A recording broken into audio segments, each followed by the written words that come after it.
Hi, everyone. Welcome back to the Unleashing Potentials podcast. My name is Bernadette Desir, and I'm your host. Today's special guest is Rachel. Rachel, how are you? I'm doing well, thank you. How about you? I'm freezing and I'm warming up at the same time. We had snow here, but I'm doing good. I'm happy Good. to have you on the podcast. Yes, thank you. Thank you so much for having me.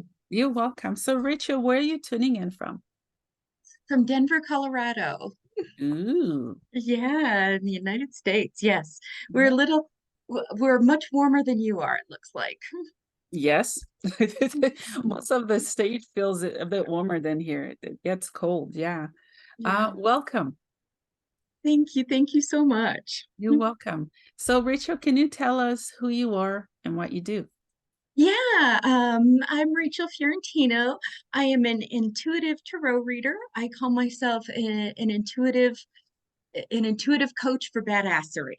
So I Oh, like to be able to improve everybody's life through the cards and to be able to get everybody to read the cards and read each other and unleash their power through the cards. I love that. When did you fall in love with the cards? Yeah, I got my first deck at 16 and just Mhm. fell in love.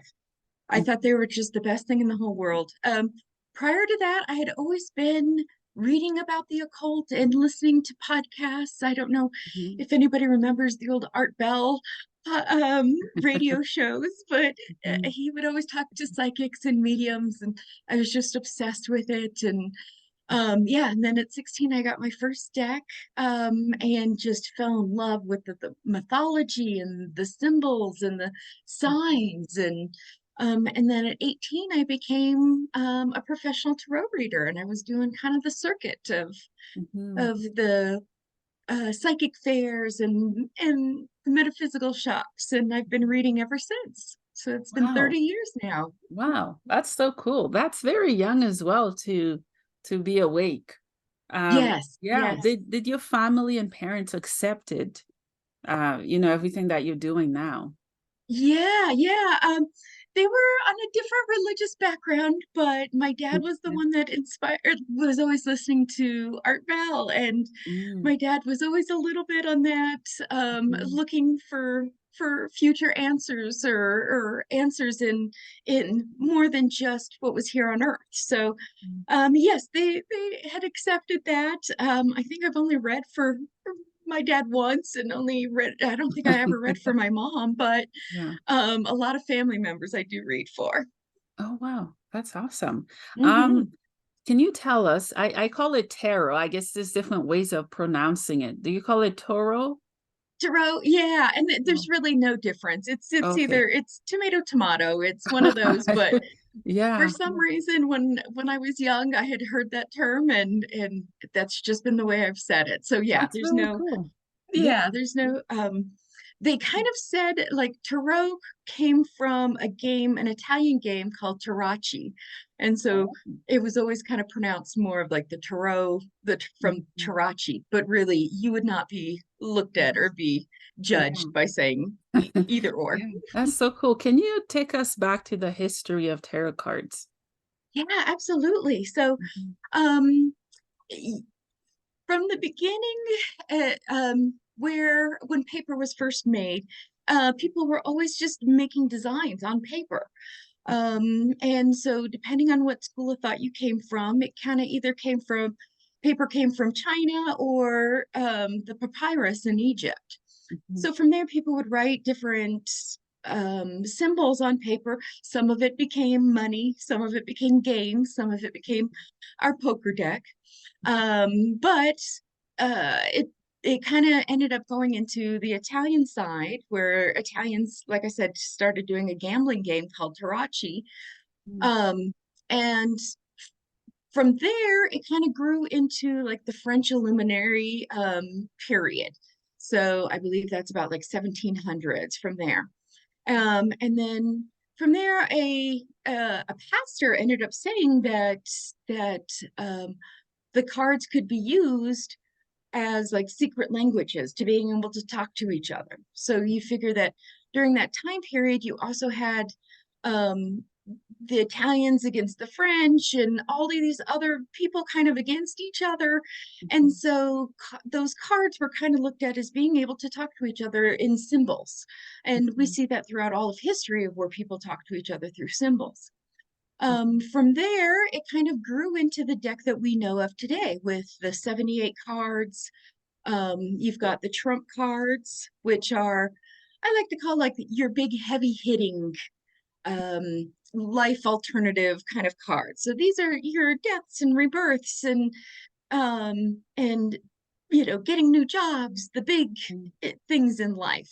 And then you also have the pip cards, or what we kind of know as like the poker cards, where it's like the different wands, coins, or stones, swords, and cups. Mhm. And those kind of really relate to what we know of like our playing deck cards, our poker decks.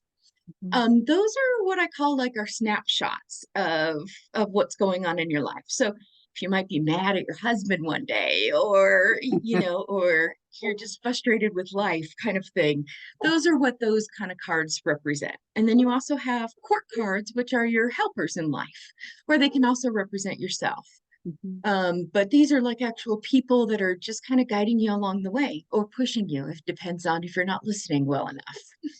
That's so cool. I actually have, I think I have two decks, and I have the first one you mentioned, the 78, and Mhm. it came with a little book and manual of what they mean, and yeah, it's been a learning process because I felt overwhelmed at one point because I know there's a smaller deck out of the 78, correct? Um, Different artists have done Mm. different interpretations, but I Okay, think okay. most decks have that 78. But yeah, you can have smaller decks depending on your artist. That's so cool. Yeah. Yeah, why do you think it's important for any of us to use tarot cards on a daily basis, I would say? Yeah, they can offer so much insight into what's going on. Mhm. I always kind of use the analogy of, let's say that you want something in your life, right? So you ask the universe for a sign. So, Mhm. for example, with me, I always use a red rose. That's just a connection that I have, like with my mother. And Mhm. so anytime I'm like, I want that affirmative answer of, am I doing the right thing? I ask for a red rose. But it's also the idea of that you also, like, if I really want something, I'll start looking in gardens. I start looking, I will paste a red rose on my wall so I can always get that affirmation and that permanent that answer that I'm always looking for. It's the Mhm. same thing with the cards. If you want something, you'll see it in the cards. You'll see it in signs. Mhm. If you don't want something, you'll also see that. Mhm. And it will just help with that connection between your intuition and your guidance to be able to turn around and be able to know what you want in life. And it just makes it so much easier if you know Mhm. what you want and Yeah, know how to get it. yeah, I agree. Let's talk about the cards and religion. Yeah, It's been a battle, and it is. um because I have them, I have crystals, I have one on my neck and so on, and I don't know, I've had to leave church Mhm. because it was colliding, a conflict that I'm just not ready to express or Mhm. say you're wrong, I'm right. It's Yeah. been going on for a while. What are your thoughts? Yeah, and I agree. And it's very unfortunate because the cards are so based on so many of the same symbols in Mhm. different churches. It's based on so many of the different philosophies and the same things that it's like it doesn't have to be uh a force to be against each other. It can really be, Mhm. it doesn't have to be adversary at all. It can be really blended together.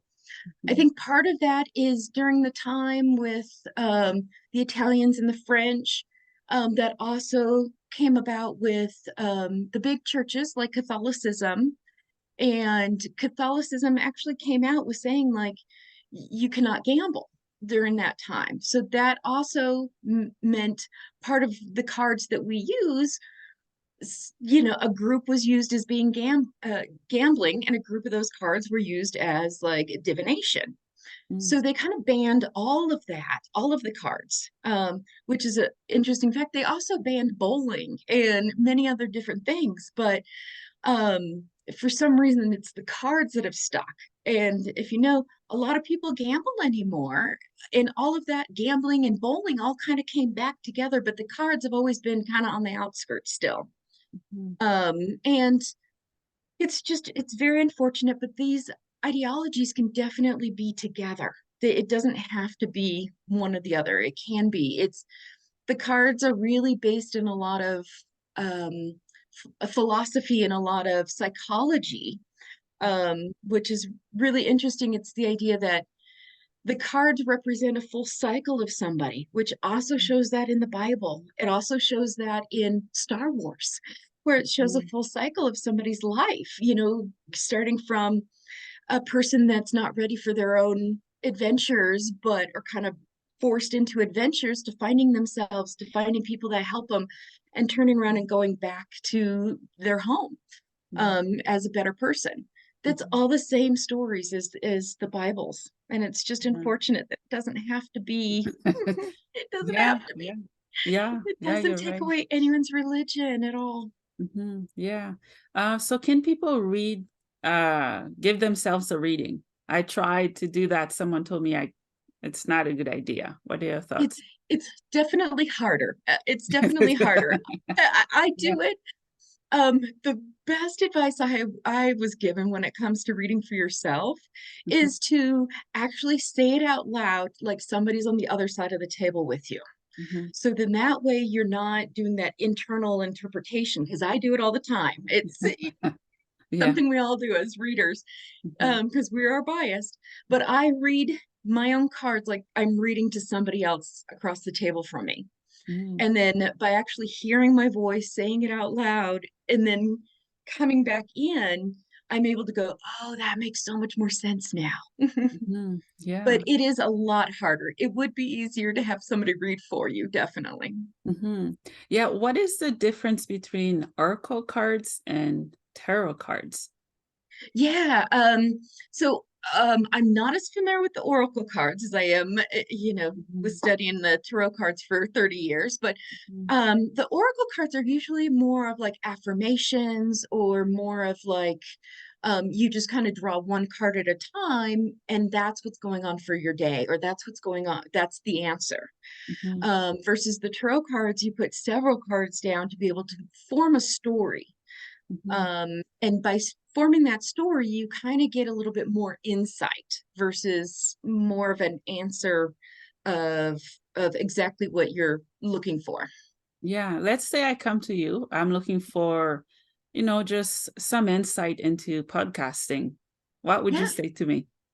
yeah. I always start with the past, present, future spread, and then from there we start going from anywhere you'd like to go. So, Mm, for example, the way I read is that I kind of say everything out and just kind of say what we're doing. And if I see something like, um, just for example, mhm, that your podcast is going into a different direction that you wanted it to go into, mhm, then we bring it to the present and find out what do we do to change that up. So mm, I feel that the future is very, it's not written in stone. The future can change in a moment's notice. Just by mhm, telling you your future, we can change it from there. mhm, But I got certified in life coaching as well to mhm, help bring those answers to the present, so we can figure out what do we need to do now to make mhm, things more successful. mhm, So we can we can control our fate. We're not a victim of fate. So mhm, by being able to control our present, we can turn around and create the future that we want. mhm, So again, for example, I might say like, oh, you need to maybe go into this direction. Let's figure out a game plan. mhm, Or, you need to have invite more people like this. We have a game mhm. plan of what your future in podcasting looks like. That's awesome. So how Mhm. many spreads are there? There's so many. There's so many. And there's probably hundreds of different types Oh, of spreads. wow. Wow. I mean, it just goes on and on and on. I like using it's, to be honest, it's a very unique type form of spread that I use, that it just kind of came to me during years of practice, that I like to be able to throw more cards down as we learn more about what's going on. So that way, I think the Celtic cross is kind of the big one that everybody Oof, is I very, struggle very, with that one. I don't know. I have is a that book, complicated? Yeah. yeah, I have a book that guides me, but I'm lost most of the time with that one. Yeah, between your potential and your this and that. Mm, Yeah. And yeah. you're right. It was too complicated for me. That's why I didn't use it. So yeah. So Yeah. that's why I started using this like past, present, future, but I add like a card is in the middle and then there's four cards around it for each Mhm. past, present, future. Mm. But as we delve more into things, I put more cards down. Sometimes for an hour reading, we go through the whole deck because I Oh, just throw more wow. cards down as you ask more questions Mhm, or, want more insight to something that I might have said. mhm, So, for example, if we were talking about podcasting and we're bringing it to like, okay, tell me more about what we need to do to build that success for you. I keep throwing more cards down to mhm, be able to see like, okay, if we did this, this is our possible outcome. If we did this, this is our possible outcome. Do you like it this way? And so we just throw more and more on it, and until we get the answers that we're needing. mhm. Can you tell us what spread is? I know what it is. You know what it is. Let's say someone's watching, they have no clue what tarot card is, let alone spread. What is it? How would you define it to them? Yeah, yeah, yeah. So a spread is like a placement holder, so to speak. So if you decide um, that you have a placement holder that indicates your present, and you put a card down, that card now represents what your present is going through. Mhm, If you put a card, or if you say that you're doing a mind, body, and spirit kind of spread, mhm, um, the card that you put down there, it can now represent what your body is going through or what your mind is going through. mhm, So it's just kind of a placeholder that you've indicated is the question that you're kind of asking for, or a placement holder of what the card represents. mhm. Yeah, that's really cool. Mhm. Can you tell me some myths that you've heard about tarot cards? Yes. There's a lot of them, aren't there? Yeah. So Yeah. I think the big one is that it unlocks the devil. And It's that is already not out. true. Oh, So we all yeah. know that that is not true. I've been doing it Mhm. for 30 years and that has still not happened to me. So I can't imagine. Yeah. Um, but I think Hollywood has loved to put a lot of myths on the cards, unfortunately. So one of the ones is like the death card. That's a huge myth as well. Mhm. So as far as if you see the death card, that represents a physical death. And it is Yeah, furthest from that's the all truth. It true. really Yeah. represents kind of a death rebirth process. It's actually like one of my favorite cards because it means like an end of a chapter of your life and a beginning of a new one.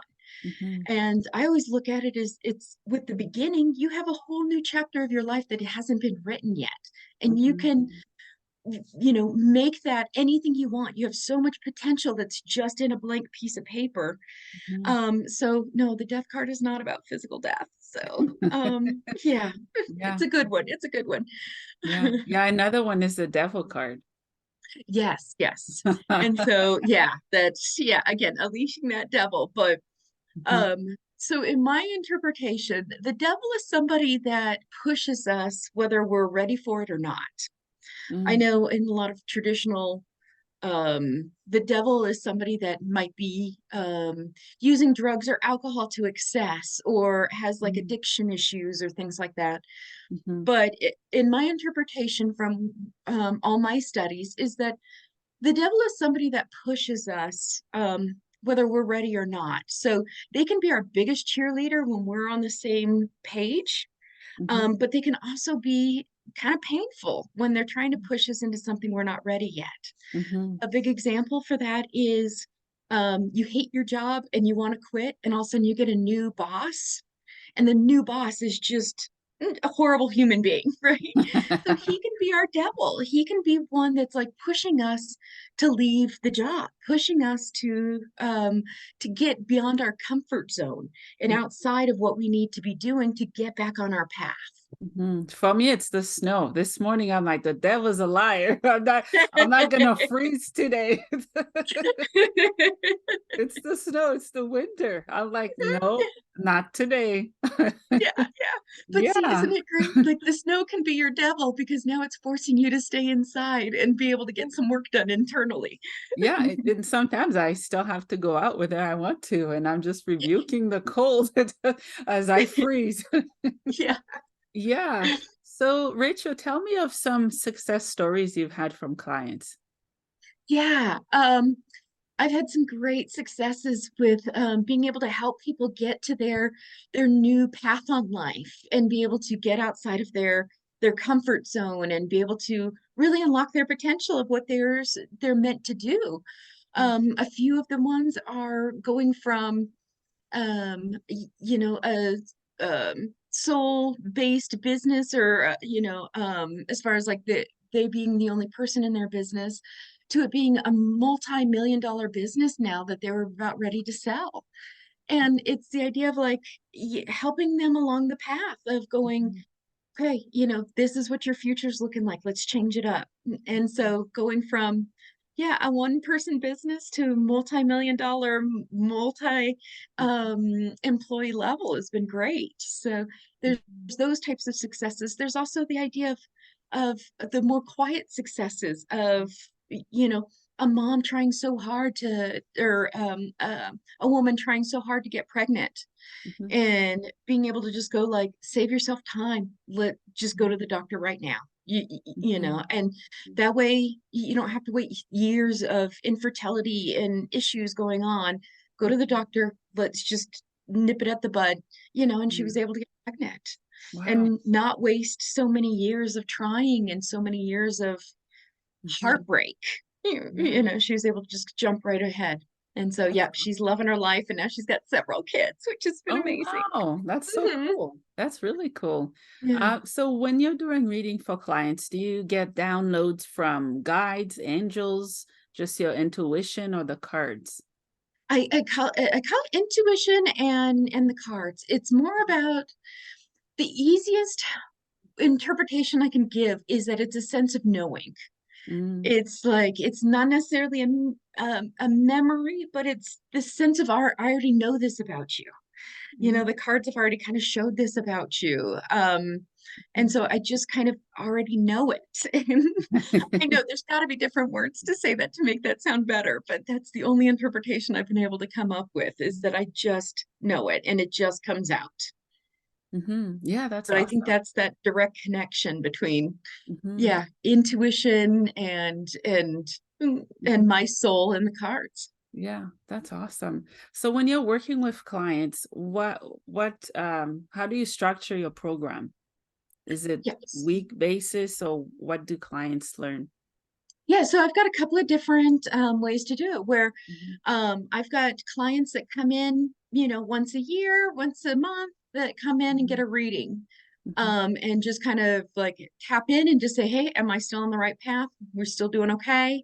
mhm, I've got those clients. And then I've actually got a coaching program as well. So that's where we really combine that life coaching with the cards to mhm, really dive deep into that. So that is once a day or once a week mhm, our session where we go over a bunch of different worksheets about what you want and what your plan is for your life and for your future. And then after we kind of go through a plan and see how that works on paper, then we take it to the cards and find out, okay, if we follow this plan, how does that look? How does that look? And do we still like it that way? mhm. But we get really pretty deep. There can be a lot of a lot of tears and a lot of Mm, screams of joy and a yeah, lot of in-depth that's work awesome. when it comes to that. Yeah. Do you do it online or just in Yeah. person? Yep, I Online. do it on via Zoom as well. Zoom, Okay. yeah, it's usually the big one. Yeah, so I have Okay. clients all over the world. Oh, okay, that's awesome. That's really cool. And Are you on social media as well?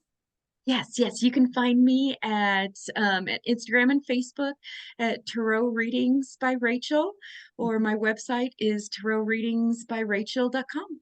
Mm-hmm. Are you still a nurse, Rachel? So I still split a little bit of my time with nursing. Yes, Okay. so I'm part-time nursing, a full-time reader. Mhm. It's just as a nurse, it's part of my calling. It's Mhm. taken many years to realize that I can do both. Mhm. That you can be many different things. And of course, I've tried so many times to just be a nurse, and then I get smacked upside the head by the Right. universe going, that's not it.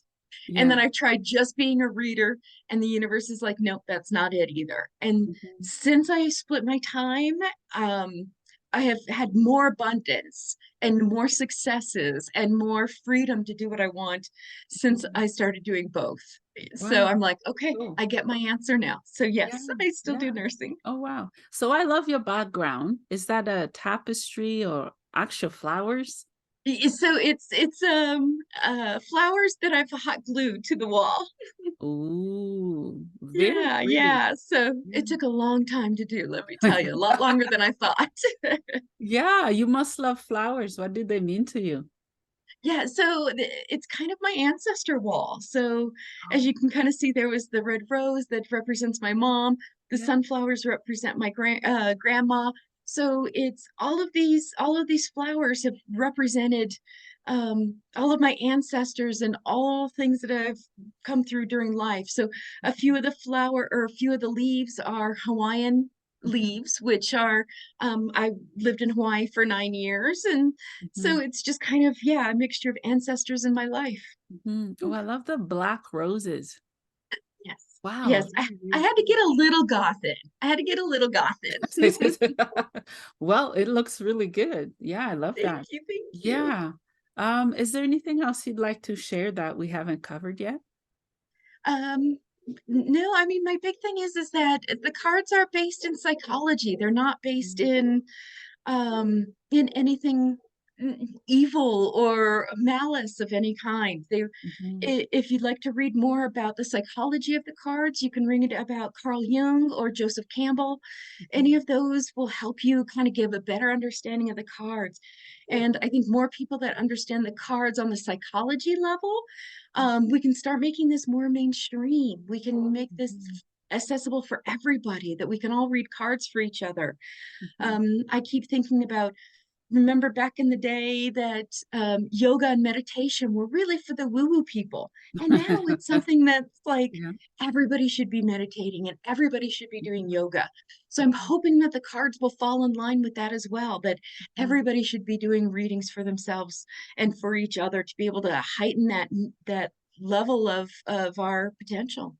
Yeah, yeah, you're right. I mean, meditation is even prescribed by doctors, right? Right. It's But that used prescribed. to be for the weird people. Now it's for healing, it's for health and sanity and calmness. It has changed. Exactly. A lot has changed for sure. Exactly. Yeah. Exactly. Yeah. So Rachel, last question for you. What is the meaning of life for you? The meaning of life.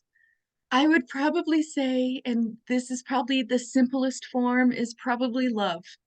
Love for Mm, ourselves, love for each other, love for all creatures, big or small, love for strangers and family. It's all mhm, about loving each other, because when we have love, we raise everybody up to a higher level.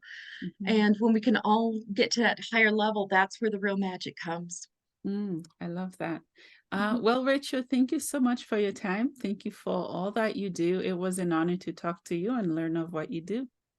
Thank you so much for having me. This was great. Welcome. You're welcome.